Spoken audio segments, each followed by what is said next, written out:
बहुत से लोग सिर्फ इस वजह से रेजिस्टेंस ट्रेनिंग को अवॉइड करते हैं कि उनको कोई गाइड करने वाला नहीं होता और उन्हें इस बात का डर होता है कि कहीं वो जिम में खुद को इंजर ना कर लें। आज की वीडियो में हम बात करेंगे इंजरी प्रिवेंशन इन जिम के बारे में। कुछ इंजरीज इनेविटेबल होती हैं, जैसे कि बाज़ औक़ात सिर्फ बेड से बाथरूम जाते हुए भी एंकल स्प्रेन आ सकता है, लेकिन कुछ इंजरीज ऐसी हैं जिनको हम राइट प्लानिंग और प्रोग्रामिंग से अवॉइड कर सकते हैं। आज की वीडियो में हम उन्हीं पॉइंट्स के बारे में बात करेंगे। जिम वो वाहिद जगह है जहां हम जाते ही फेलियर अचीव करने के लिए हैं।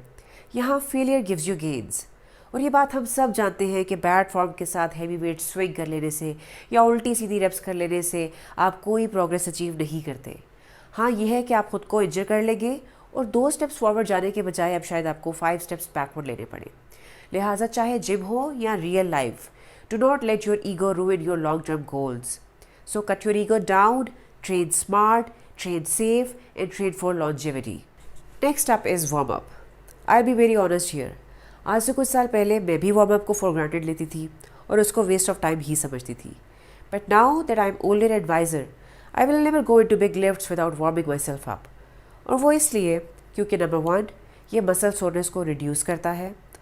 नंबर 2, और ये रेंज ऑफ मोशन को इम्प्रूव करता है। नंबर 3, ये ब्लड फ्लो को इंक्रीज़ करता है। ब्लड फ्लो को इंक्रीज़ करने की वजह से ये ऑक्सीजन और nutrient delivery to the muscles को बढ़ा देता है, जिसकी वजह से मसल रिकवरी क्विक होती है। और इन सब पॉइंट्स की वजह से जो 2 चीज़ें होती हैं वो ये है कि एक तो इंजरी का रिस्क रिड्यूस हो जाता है, and number 2, increase performance and speed. Warm up की 2 टाइप्स हैं, general warm up and specific warm up. Goal of general warm up is to increase the temperature of body. उसके लिए आप 5 से 10 मिनट ट्रेडमिल भी कर सकते हैं, एलिप्टिकल भी कर सकते हैं और जंप रोप भी कर सकते हैं। Goal of specific warm up is to decrease muscle soreness and full range of motion of joints, और इसमें शामिल है मोबिलिटी ड्रिल्स और डायनामिक स्ट्रेचेस। यहाँ पे इस बात का ख्याल रखना है कि specific warm up varies from person to person, क्योंकि ये डिपेंड करता है आपकी स्पेसिफिक फ्लेक्सिबिलिटी और मोबिलिटी पे। मिसाल के तौर पे I have tight hip flexors, तो अगर मैं वार्म अप के बगैर स्क्वाट्स करती हूँ तो I get this sharp pain in the front of my thighs. इसलिए मेरे वार्म अप के अंदर वो ड्रिल्स और वो डायनामिक स्ट्रेचेस ज़रूर इंक्लूडेड हैं जो मेरे हिप फ्लेक्सर्स को नाइस एंड लूज रखते हैं। यहाँ एक बात बताना चाहूँगी कि goal of warm up is not to burn calories, तो लिहाजा कोशिश करें कि आपका वार्म अप 5 से 10 मिनट के अंदर अंदर कंप्लीट हो जाए। Next step is exercise technique. This one is big. Spend a good amount of time to learn the movement. अगर आपके पास कोच नहीं है तो आप YouTube से एक्सरसाइज की टेक्निक और फॉर्म सीखें। इसके साथ साथ एक्सरसाइज करते हुए स्मॉल स्निपेट्स रिकॉर्ड कर लिया करें ताकि आप अपनी फॉर्म पे चेक रख सकें। एक गलती जो बहुत से लोग जिम में करते हैं वो है टू मच एक्सरसाइज वेरिएशन। हर दूसरे हफ्ते एक्सरसाइजेस को स्विच करना इस ख्याल में कि शायद मसल्स कन्फ्यूज़ हो जाएंगे और कन्फ्यूज़ होकर वो ग्रो करेंगे। Muscle confusion is bullshit. Exercise technique एक स्किल है और स्किल प्रैक्टिस करने से आती है।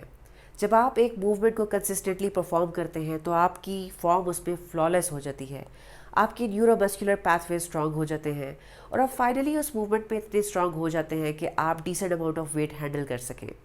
तो अगर आप बार बार एक्सरसाइजेज में जंप कर रहे हैं तो ये पॉसिबल नहीं है। Commit to a program and follow it for 4 to 8 weeks at least. Progressive overload उस मेथड को बोलते हैं जिसमें हम ग्रेजुअली स्ट्रेस को इंक्रीज करते हैं on muscles during exercise. Muscles को ग्रो होने के लिए और स्ट्रॉन्ग होने के लिए कंटिन्यूस चैलेंज की ज़रूरत है। उस चैलेंज को सिस्टमैटिकली प्रोवाइड करने के मेथड का नाम प्रोग्रेसिव ओवरलोड है। प्रोग्रेसिव ओवरलोड के कई तरीके हो सकते हैं। आप डायरेक्ट लोड के थ्रू यानी कि वेट के थ्रू भी कर सकते हैं, number of reps and number of sets को इंक्रीज़ करके भी कर सकते हैं, टाइम एंड अटेंशन को इंक्रीज़ करके या नंबर ऑफ एक्सरसाइजेज को ऐड करके, या फिर आप ड्यूरेशन ऑफ रेस्ट पीरियड को डिक्रीज़ करके भी कर सकते हैं। बहुत से लोग अपनी जिम की परफॉर्मेंस को मेजर सिर्फ और सिर्फ लोड की बेस पे करते हैं, जिसकी वजह से अक्सर जॉइंट्स और टेंडन्स की इश्यूज आ सकते हैं, क्योंकि आपके स्केलेटल मसल तो रिलेटिवली जल्दी रिकवर कर जाता है और अडाप्ट कर जाता है, लेकिन connective tissues and tendons they take time. लिहाजा इट इज़ बेस्ट कि आप सिर्फ और सिर्फ वेट के ऊपर फिक्स ना हो जाएं, बल्कि बाकी टूल्स ऑफ प्रोग्रेसिव ओवरलोड को भी कंसिडर करते हुए अपनी प्रोग्रेस को कंटिन्यू करें। There is another practice which is very common in the gym, especially beginners में. They like to train their favorite body parts या फिर trouble body parts. आपने अक्सर देखा होगा जिम में कि boys like to train their show off muscles, जैसा कि एब्स, चेस्ट, बाइसेप्स, और गर्ल्स को आपने देखा होगा कि वो ज़्यादातर कार्डियो कर रही हैं या एब्डोमिनल स्टफ कर रही हैं। It shows you have very short sighted approach towards fitness, क्योंकि the best thing you can do to avoid injuries is to train your whole body. उसके क्या बेनिफिट्स होंगे?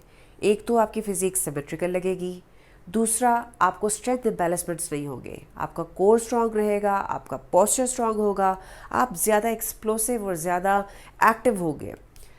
इसकी मिसाल मैं आपको उन 2 एक्सरसाइजेस की देती हूँ जो कि बदनाम ज़माना है, स्क्वाट्स और डेडलिफ्ट्स।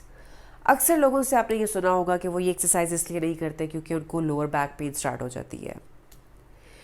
बेसिकली वो लोअर बैक पेन इसलिए स्टार्ट होती है क्योंकि उनकी लेग्स इतनी अंडर ट्रेन होती हैं, उनके ग्लूट्स और क्वाड्रिसेप मसल्स इतने अंडर डेवलप्ड होते हैं कि उनकी lower back during the movement over compensate कर जाती है, जिसकी वजह से उनको पेन फील होता है। सो इट्स नॉट डेडलिफ्ट्स या squats, it's basically your disco style of training. अपनी पूरी बॉडी को ट्रेन करें। This is going to prevent you from injuries. Alright guys, that's about it. अपना फीडबैक देना कमेंट सेक्शन में ना भूलिएगा, and if you like this video please hit like and subscribe. Thank you.